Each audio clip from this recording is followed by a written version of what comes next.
आप लोग कहाँ कहाँ जा रहे हैं अभी? हम लोग यही हैं अभी। नहीं, प्रोग्राम में ही शामिल हैं। तो आप तो एटक से है, मजदूर संघ से हैं। तो हाँ, किसान आतंकवादी हुआ, आपके साथ क्यों है? वो तो नरेंद्र मोदी आतंकवादी कह दे, जिसको जो कहना है कह दे। जो भाजपा में है वो सब ठीक ठाक है। जो भाजपा के नरेंद्र मोदी के सरकार के नीति में विरोध में आता है, जो किसान अपना मेहनत के दाम मांगता है, उसको आतंकवादी कह दे। जो सीएम भी अभी चुनाव लड़के जो सीएम बनता है उसको भी अरबल नक्सली कह दे। तो ये तो नरेंद्र मोदी की भाषा है। आपका कहना है कि आप 70% है भारत में किसान की संख्या, जनसंख्या ताकतवर माने जाते हैं। आपके 5 किसानों की हत्या कर दी गई, आपने क्या किया?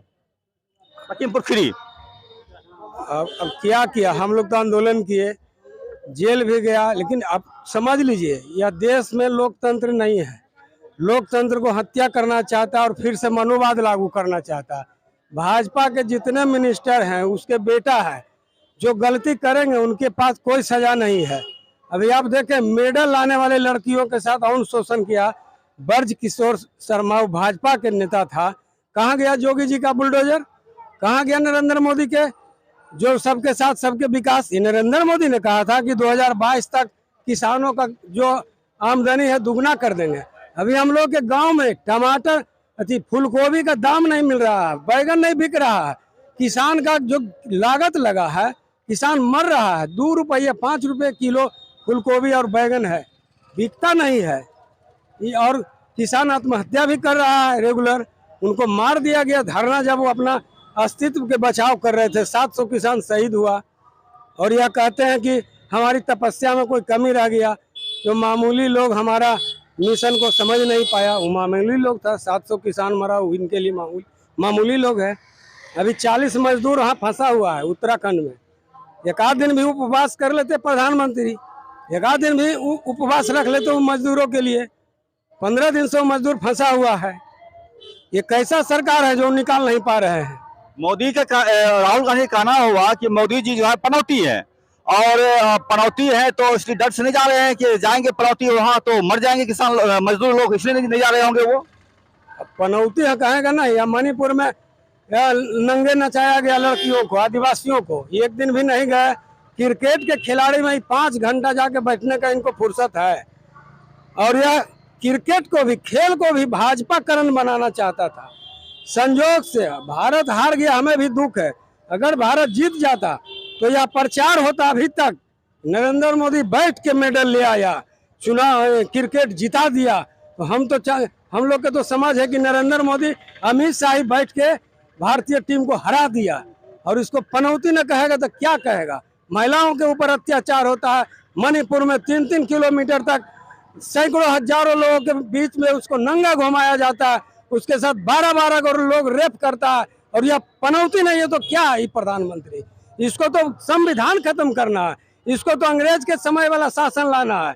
इसको तो गरीब गुरबा 80-85% पर फिर से जुल्म करना है। देश के नौजवानों को बेरोजगार रखो। इसका आरएसएस के संस्थापक कहा था कि जब लंबा शासन करना है तो देश के 90-95% लोगों को भूखमरी के कगार पर ला दो। और यही वही रास्ता पर ही चल रहा है नरेंद्र मोदी। कभी कभी कदम झोला लेके आए, झोला लेके चल जाएंगे। ऐसा 24 में किसको नहीं कहेगा तो क्या कहेगा? 24 में किसको वोट देंगे आप? 24 में हम लोग इंडिया गठबंधन के वोट देंगे, नरेंद्र मोदी को भगाएंगे और संविधान को हम बचाएंगे, लोकतंत्र को मजबूत करेंगे। जिस संविधान के बदौलत सारे लोग पूरे देश में अमन चैन भाईचारा के साथ जी रहा है, इसको हम लोग कमजोर होने नहीं देंगे और इंडिया गठबंधन को हम जिताएंगे। आपका क्या नाम हो गया? विनोद कुमार मेरा नाम हुआ, भारतीय कम्युनिस्ट पार्टी के कार्यकर्ता। मोदी सरकार बोल रही है कि महिलाओं की आय जो है दुगुनी हो गई है, कमाई दुगुनी हो गई है, ये कितना सच है? नहीं, बहुत महंगी, एकदम बहुत महंगी कर दी है मोदी सरकार ने। एकदम कुछ नहीं कमाई हो रहा है। आप लोग घर में जो खाना बनाते हैं तो चूल्हा गैस सिलेंडर यूज करते हैं या फिर लकड़ी वाला? लकड़ी भी पकाते हैं। गैस इतना महंगा हो गया कि गैस पर बनावे नहीं पा रहे हैं, तब काची करेंगे? चूल्हा पर बना रहे हैं, लकड़ी पर बना रहे हैं। तो मोदी सरकार ने तो फ्री के गैस निकाल दिए हैं। इतना गैस महंगा कर दिए कि नहीं पा रहे हैं। आप कहाँ से हैं? आए धंधरुआ थाना से। कौन जिला पड़ता है? धंधरुआ थाना इन्हीं पड़ता है, मसौरी तरफ। क्या नाम हो गया आपका? पिंकी देवी। ये आपकी इनकम दुगुनी हुई है नहीं सर, तो आप लोग जो खाना बनाते हैं चूल्हा पर बनाते हैं लकड़ी पर? जरना पर गैस हम लोग के भरवा दिया है, गैस का पैसा जुड़बे नहीं करता है तो कौची से भरवा देंगे। तो आप कुछ जाएं करना मोदी जी को। हमको कुछ नहीं है सर, हमने ऐसी मजदूरी करता है तो हमने के 5 किलो देता है, 5 किलो में पेट भर जाएगा? नहीं ना भरेगा। बाल बच्चा 4 गो 5 गो है। हम लोग को पूरा महंगाई कर दिया है। चावल 50 रुपए किलो, 60 रुपए किलो देता है। ठीक है, क्या नाम हो गया आपका? सविता देवी। कहाँ घर हुआ आपका? धनरुआ थाना। धनरुआ थाना मसौरी। ये किसान मजदूरों का एक संयुक्त कार्यक्रम चल रहा है यहाँ पर। 3 दिवसीय धरना है, आज धरने का दूसरा दिन है और हम बहुत सारे लोग जो हैं नियम बनाए हैं कि कुछ आज रहेंगे कुछ कल रहेंगे, इस तरह करके कुछ लोग जा भी रहे थे।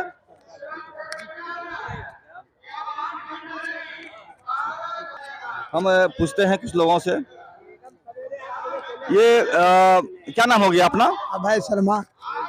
अभय जी, मुझे आप ये बताइए कि आप एटक से हैं, मजदूर संघ से जुड़े हुए हैं, लेकिन किसान के बारे में सरकार का कहना है कि आतंकवादी है, देशद्रोही है, तो क्या आप साथ क्यों हैं इनके? किसान आतंकवादी है, देशद्रोही है तो अनाज उत्पन्न कौन कर रहा है देश में? लोग जो खाना खा रहे हैं वो आतंकवादी का दिया हुआ खा रहे हैं। सरकार पागल हो गई है। केंद्र सरकार का मानसिक स्थिति ठीक नहीं है। नरेंद्र मोदी जी और अमित शाह जी देश को बेचने का काम कर रहे हैं और किसानों के साथ अन्याय हो रहा है।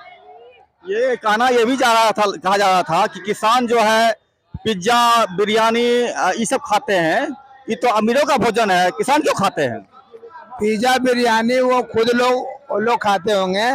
ये किसानों के विरोधी सरकार है, किसान विरोधी बात करते हैं। उनका कोई मुद्दा नहीं है, सरकार कोई कार्य नहीं किया अभी तक। अच्छा, कुछ का कुछ फजूल का फजूल बोलते रहते हैं। उनका बोलना काम है, हम लोग का काम करना काम है। खेत से अनाज उपजाकर देशवासियों को खिलाना हम लोग का कार्य हम लोग कर रहे हैं। आप यहाँ कब आए हैं? हम तो 3 घंटे से हैं। मुझे आपसे जानना था कि ये जो आप लोग यहाँ आए हैं, मतलब खास किसान लोग आए हैं, किसान लोग जो आए हैं, इन लोगों को पैसा चीन ने दिया है। आपको कितना मिला पैसा चीन से? पैसा चीन से कितना मिला आप लोगों को? चीन से वो तो हम लोग का हालत बता रहा है कि चीन से कितना मिला है। तभी यहाँ आते काहे के लिए? जब चीन से पैसा मिलता तो ये पड़ाव पर क्यों आते धरना देने के लिए? लेकिन इसी सवाल पर जो है 44 पत्रकार भी जो है जेल चला गया। तो पैसा चीन से नहीं आता है, पैसा कहाँ से आता है आप लोगों को? पाकिस्तान से आता है। देखिए, सबसे बड़ी बात है कि जब भी देश और समाज के लिए लड़ने वाले लोग हुए हैं, उन्हें या तो आतंकवादी कहा गया या देशद्रोही कहा गया है। यही इतिहास है। आप पढ़े लिखे आदमी हैं, पत्रकारिता जगत में हैं, तो जब भी कोई लड़ाई देश समाज को बदलने की हुई है या किसान मजदूरों के लिए हुई है, जनता के हितों के लिए हुई है, उनको आतंकवादी भी कहा गया है, उनको उग्रवादी भी कहा गया है, उनको देशद्रोही भी कहा गया है। भगत सिंह को भी आतंकवादी कहा गया था, लेकिन आतंकवादी भगत सिंह नहीं थे। और आज भी जिन लोगों को गिरफ्तार किया जा रहा है वो इस जनता की आवाज को, देश की आवाज को, किसान मजदूरों की आवाज को जन जन तक पहुंचाने वाले लोग हैं। वो चौथा स्तंभ के लोग हैं। सरकार कह रही है कि ये जो किसान लोग हैं चीन से पैसा लेकर के मोदी सरकार चाहते हैं अस्थिर करना, इसमें कितना सच लगता है आपको? देखिए, सरकार तो बहुत कुछ बोलती है। सरकार तो यहाँ तक 44 श्रम कानून को 4 लेबर कोड में तब्दील कर दी गई है। किसानों का जैसे है मंडी बंद कर दी गई है। महंगाई चरम सीमा पार कर रही है और यहाँ तक कि बेरोजगारों की तांता लगी हुई है। उनकी नियुक्ति नहीं हो रही है। जन वितरण प्रणाली को खत्म की जा रही है और सरकारी प्रतिष्ठानों को बेचा जा रहा है और उल्टे आरोप लगा रहे हैं कि चीन से कितने पैसे मिले। मुझे कहीं किसी देश से कोई एक नया पैसा मुझे नहीं मिली है। मैंने चंदा करके, भीख मांग करके मैंने ये सब प्रोग्राम किया। ये आप कहाँ से आए हैं? हम पटना से हैं। लेकिन मोदी सरकार कहती है कि आप लोग पाकिस्तान से आते हैं। तो मोदी सरकार को तो बहुत सारा बात जुगलाबाजी तो करना ही है, उनका पेशा ही है जुगलाबाजी। किसी को पाकिस्तानी कर दो, खालिस्तानी कर दो, आतंकवादी कर दो। जो आंदोलन जो है, जो सही अपने मांग को लिए जो है कि आंदोलन करता है, तो उसको इसी तरह का पिछले जो है कि किसान आंदोलन हुआ वहाँ तो इसी तरह का प्रोपगंडा उड़ाया, लेकिन लास्ट में जो है कि इसे उनको झुकना पड़ा। उसी तरह का आंदोलन है जो श्रम कानून को जो है कि खत्म करके 4 कोड बनाया है, उसके खिलाफ जो है कि और किसान और खेतिहर मजदूर का जो न्यूनतम मजदूरी है उसको नहीं दे रहा है, उसके खिलाफ में जो है इनका जो है न्यूनतम मजदूरी दो। और श्रम कानून को जो 44 कानून है उसको बहाल करो, और ठेकेदारी प्रथा जो है समाप्त करो, और सोर्सिंग व्यवस्था समाप्त करो। यह इसी का लड़ाई है। पुरानी पेंशन को लागू करो, तमाम सेक्टर में स्थायी नियुक्ति करो। यही हमारा जो है कि मांगों के लेकर जो है कि यहाँ 3 दिन का महापड़ाव है। ये 3 दिन का महापड़ाव है और हम महापड़ाव के अगले हिस्से को भी देखने जा रहे हैं, जहां लगातार भाषण हो रही है, स्पीच लोग दे रहे हैं और बहुत सारे महिलाएं वहाँ पर हैं, मूव कर रही हैं, जो कि थैंक यू। ये किसान मजदूर जो आज यहाँ मौजूद हैं, इनकी क्या क्या समस्याएं हैं और क्या क्या मांग है इन लोगों का? पहले मैं अपना परिचय देता हूं। मेरा नाम राहुल पटेल है। मैं पढ़ाई से इंजीनियर हूं, IITian हूं, IIT रुड़की से हूं और पिछले 4-5 साल से देहात किसानों की लड़ाई लड़ रहा हूं। हमारी जो मांगे हैं उसमें 9 मांगे हैं। 4 तो संयुक्त किसान मोर्चा की जो मांगे हैं कि MSP को गारंटी कानून का रूप दिया जाए, ताकि पूरे देश में चाहे निजी हाथों में अपना फसल बेचा जाए या सरकार के पास बेचा जाए पैक्स या बाजार समिति के माध्यम से, तो कम से कम जो न्यूनतम सरकार तय करते हैं कि न्यूनतम समर्थन मूल्य वो हमको मिले, उससे कम ना मिले, तो इसकी गारंटी हो, कानूनन गारंटी है। अभी तक कानूनन गारंटी नहीं है। और जो स्वामीनाथन आयोग द्वारा अनुशंसित C2+ FL+ 50% का था, वो चीज़ लागू हो। दूसरा है कि जो टेनी ने जो उसके लड़के आशीष जो मिश्रा हैं, उन्होंने कुचल दिया था हमारे किसानों को, किसान साथियों को और एक पत्रकार बंधु को भी, तो उन दोनों को कड़ी से कड़ी सजा मिले और अजय टेनी जी का मंत्रित्व जो है उनको मंत्री पद से हटाया जाए। तीसरी जो मांग है कि संयुक्त किसान मोर्चा का ही है कि जो किसान शहीद हुए उनको शहीद का दर्जा दिया जाए और उनके परिवार वालों को मुआवजा दिया जाए, और उसी समय जो FIR वगैरह हुए हैं तो सारे FIR वापस लिए जाएँ। अगली मांग है कि जो नई मांग जोड़ी गई संयुक्त किसान मोर्चा द्वारा कि विद्युत संशोधन विधेयक जो 2020 में पारित हुआ था, 2022 में सर, तो उसको निरस्त किया जाए। और हमारी मांग है कि ग्रामीण क्षेत्रों में विद्युत जो है निःशुल्क किया जाए। और इसके बाद हमारी अपनी मांगे भी हैं। बिहार सरकार से हम लोग गुजारिश करेंगे, हम लोग आग्रह करेंगे कि जो यह मांग जो है उतना ही लागू होता है केंद्र सरकार पर भी, कि पराली जलाने पर जो कानून बनाए गए हैं NGT द्वारा, एक्ट 188 और भी अन्य ये लगते हैं, IPC लगते हैं, कि पराली जलाने पर 1 करोड़ रुपया तक का या 5 साल तक का अधिकतम जुर्माना है। तो आप अगर आंकड़े देखेंगे तो जो समस्या है वायु प्रदूषण का, वो शहरी समस्या है।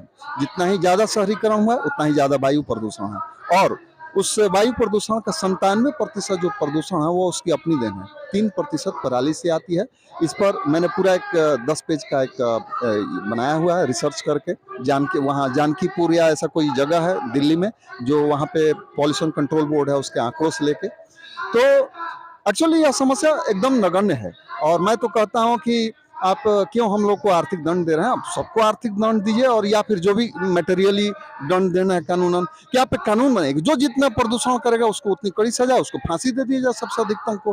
तो आप पाइएगा कि 2 महीने तो हम लोग जलाते हैं किसान पराली, लेकिन 10 महीने जो हैं हम लोग ऑक्सीजन फैलाते हैं।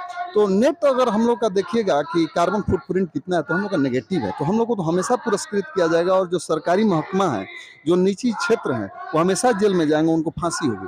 तो जो शहरी बुद्धिजीवियों को भ्रमित किया जा रहा है गलत चीजें बता के कि किसान विलेन है, पराली जला के प्रदूषण फैला रहा है, एकदम गुमराह करने वाला बात है।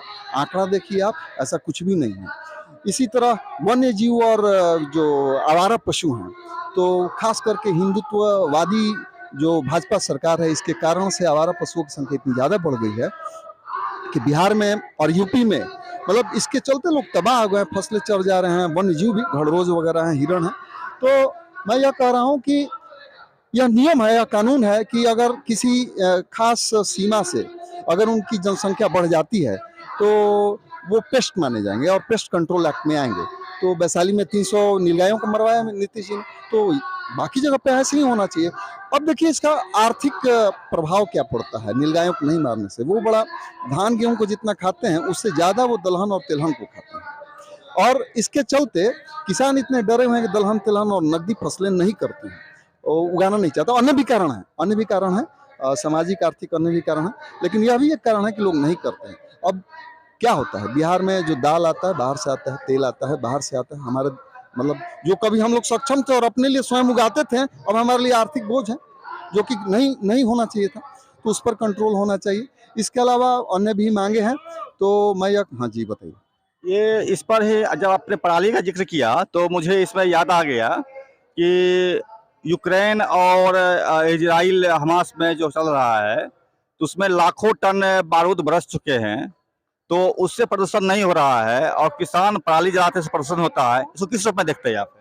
देखिए, मैं वैश्विक स्तर पर मुझे जाने की जरूरत ही नहीं है। मैं तो यह कहता हूँ आंकड़ों के साथ कि 97% जब वायु प्रदूषण अपना है, उसमें दिल्ली का अगर बात करते हैं, सबसे पीड़ित दिल्ली वाले लोग हैं। मतलब वो दिल्ली वाले लोग नहीं है, सरकार उनको दिग्भ्रमित कर रही है।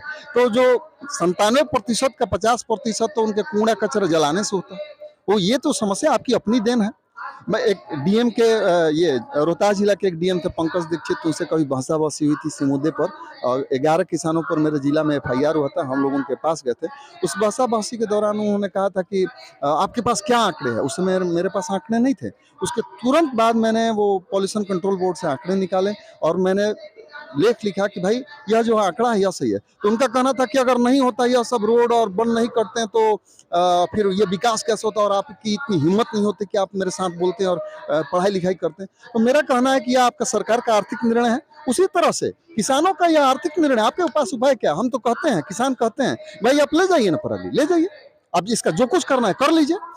हम यह कह रहे हैं कि एक तो यह समस्या नहीं है जितना बड़ा समस्या बताया जा रहा है, लेकिन थोड़ा बहुत भी अगर समस्या है तो सरकार उसका समाधान करे। किसानों के वश का बात नहीं है कि कोई समाधान निकाले, सरकार उसका समाधान करे। जैसे मैं कुछ सुझा सकता हूँ कि आप उद्यमियों को आप बायोडाइजेस्टर दिलवा सकते हैं 100% अनुदान पे, और वो उससे फिर गैस बनाएंगे और सिलेंडर में भर के बेचें और खाद बनाएंगे और किसानों को बेचें। आप खड़े कर सकते हैं, यह काम तो किया जा सकता है। या फिर बैक्टीरिया के माध्यम से उनको, जो चूंकि हम लोग का जो क्या होता है कि एक फसल कटने के बाद दूसरा फसल के बीच में जो विंडो मिलता है, टाइम विंडो, बड़ा गैप कम रहता है। वो कभी कभी तो 5 दिन का रहता है, 1 से 1.5 महीने का भी रहता है। उतने समय में अपने प्राकृतिक रूप से सड़ना संभव नहीं है, तो बैक्टीरिया एक्स्ट्रा डालकर आप उसको सड़ा गला सकते हैं। लेकिन ये काम मतलब जो जहाँ खेत है इन सीटू नहीं किया जा सकता है। यह काम जब होगा तो कहीं उसको ले जाकर किया जा सके, ताकि खेत खाली हो जाए और अगला फसल की तैयारी हो।